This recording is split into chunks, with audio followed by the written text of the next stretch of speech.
राष्ट्र सर्वप्रथम, राष्ट्र सर्वप्रथम, राष्ट्र सर्वप्रथम,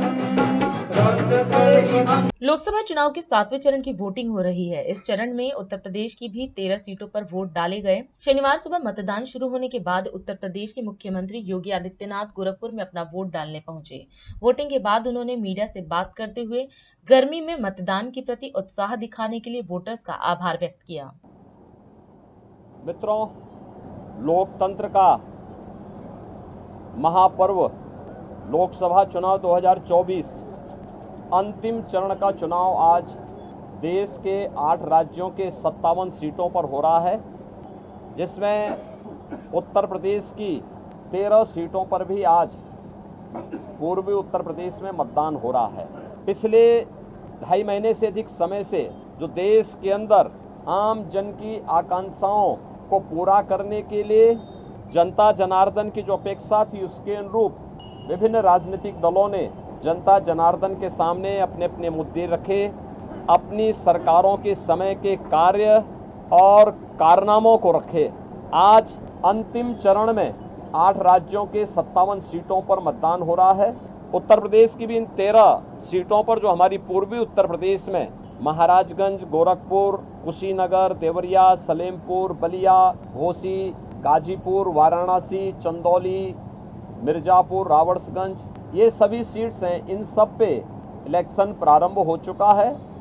मौसम की विपरीत परिस्थितियों के बावजूद भी मतदाताओं ने जो उत्साह दिखाया है, मैं सबसे पहले उन सभी मतदाताओं के प्रति हृदय से आभार व्यक्त करता हूं, जिन्होंने लोकतंत्र के प्रति अपनी आस्था को व्यक्त करते हुए भीषण गर्मी में जनता का उत्साह कम नहीं है, बल्कि वह और भी मजबूती के साथ देश के अंदर नई सरकार गठन करने के लिए सरकारों के कार्यों का, कुछ सरकारों के कारनामों का अवलोकन करते हुए आज उसका मूल्यांकन कर रही है और उसके अनुसार मतदान भी कर रही है। हमारा मानना है कि देश के अंदर जो समर्थन प्राप्त हो रहा है, उसको ध्यान में रखते हुए हम कह सकते हैं कि 4 जून को जब जनता जनार्दन का फैसला आएगा, तो देश के अंदर आत्मनिर्भर और विकसित भारत के लिए विरासत भी और विकास भी, गरीबों के प्रति संवेदना भी, युवा पीढ़ी के उज्जवल भविष्य, जिन लोगों ने और जिन पार्टियों ने, जिन सरकारों ने काम किया है, उसको पूरा आशीर्वाद प्राप्त हो रहा है और जनता को सुखद अनुभूति होगी, देश को सुखद अनुभूति होगी कि मोदी जी एक बार फिर से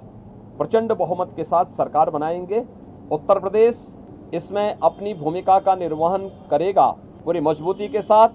10 वर्ष में बदलते हुए भारत को 7 वर्ष में डबल इंजन सरकार के द्वारा एक नए उत्तर प्रदेश का दर्शन कराया है, जिसमें सुरक्षा और विरासत के साथ साथ विकास के एक नए युग में उत्तर प्रदेश ने प्रवेश किया है।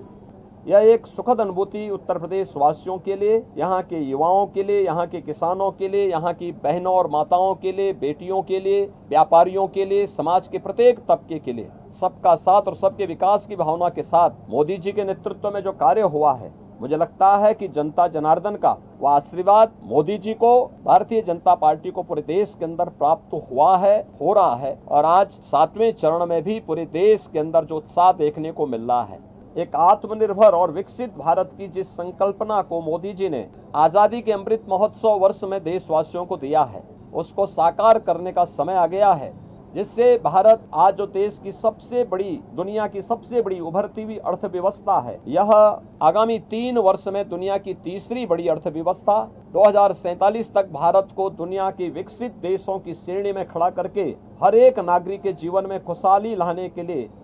कार्य किया जा सके। जनता जनार्दन का आशीर्वाद इस दृष्टि आज भारतीय जनता पार्टी को प्राप्त हो रहा है और हमें पूरा विश्वास है कि 4 जून को फिर एक बार मोदी सरकार प्रचंड बहुमत के साथ आकर के आत्मनिर्भर विकसित भारत की संकल्पना को साकार करने का कार्य करेगी। देखिए, प्रधानमंत्री जी ने अपने 2.5-3 महीने के व्यस्त